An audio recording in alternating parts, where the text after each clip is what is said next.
എന്തിയടി അമ്പിയാഷൻ sir? ചേട്ടന് ഉറക്ക case വല്ലതുവാണെങ്കിൽ ഒരു കടലാസ് എഴുതി തന്നേരെ. പുള്ളിക്കാരൻ ഉണരുമ്പോ കൊടുത്തേക്കാം. പറയാനുള്ള പരാതി എവര് പറഞ്ഞോളും. നീ അയാളെ പള്ളി ഉറക്കത്തിന്ന് ഉണർത്ത്. കിഷോറിന്റെ അച്ഛാ, കിഷോറിന്റെ അച്ഛാ. കിഷോറിന്റെ അച്ഛനെ കൊച്ചിനെ ഒന്ന് പിടിച്ചേ. ഏത് കിഷോറിന്റെ അച്ഛനാടി? എന്തരവളെ? അയ്യോ എന്റെ ഭർത്താവേ, ഇനി ഇയാൾ എന്നെ വിട്ട് പോന്നിട്ട് 3 മാസേ ആയിട്ടുള്ളൂ. അതിനിടയ്ക്ക് ഇത്രയും വലിയ കൊച്ചിനെ പറ. നീ എന്ത് ജന്ത് പാടി വീട്ടിൽ കയറി അനാവശ്യം പറയുന്നു. നിങ്ങൾക്ക് എന്താ വേണം? എനിക്കെന്തോ വേണമെന്നോ? അയ്യോടാ, ഈ നിൽക്കുന്ന കോന്ന പോലീസുകാരോട് ചോദിച്ചിട്ട് എനിക്ക് എന്തോ വേണമെന്ന് അയാൾ പറഞ്ഞു തരും. ഇയാൾ എന്റെ കഴുത്തി താലി കെട്ടി എനിക്ക് 2 മക്കളെയും തന്നിട്ട് 6-7 പെണ്ണുങ്ങളുടെ പുറത്തേക്കോടെ നിന്നോട് താമസം അറിയാവോ? ഈ ചെകുത്താനോട് വേദാന്തം പറഞ്ഞിട്ട് വല്ല കാര്യമുണ്ടോ കുഞ്ഞെ?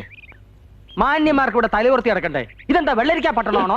പാപ്പച്ച അങ്ങനെ ആളാവണ്ട, അതാണ് എനിക്ക് നല്ലത്. അല്ല സാറിപ്പോ എന്ത് പറയുന്നു? ഇവിടെ പൊറക്കുന്നു, അത് ഇവളുടെ കൂടെ പോകുന്നു. ചേട്ടൻ ഇപ്പൊ എങ്ങും പോകുന്നില്ല. ചെല്ലും വിളിയില്ലാത്ത ഈ വീട്ടിലെ ദൈവം തമ്പുരാൻ കൊണ്ട് തന്ന വിളക്കാ എനിക്ക് അങ്ങേരെ.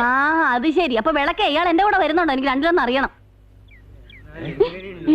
അയ്യോ, എന്റെ 2 മക്കളെ എടുത്തോണ്ട് ഞാൻ ഇത്രയും ദൂരം വന്നതിന് എനിക്ക് ഇത് തന്നെ വേണം. എനിക്ക്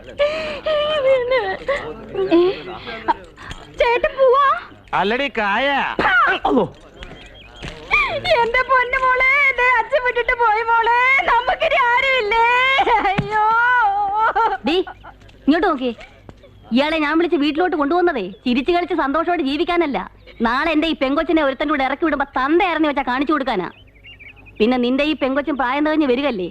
ഇങ്ങനെയുള്ള ആണൊരുത്തന്റെ കൂടെ ജീവിക്കുന്നതിൽ നല്ലത് നീ കൂലിപ്പണി ചെയ്ത് ഒറ്റയ്ക്ക് മക്കളെ വളർത്തി ജീവിക്കുന്ന. വാവുഞ്ഞ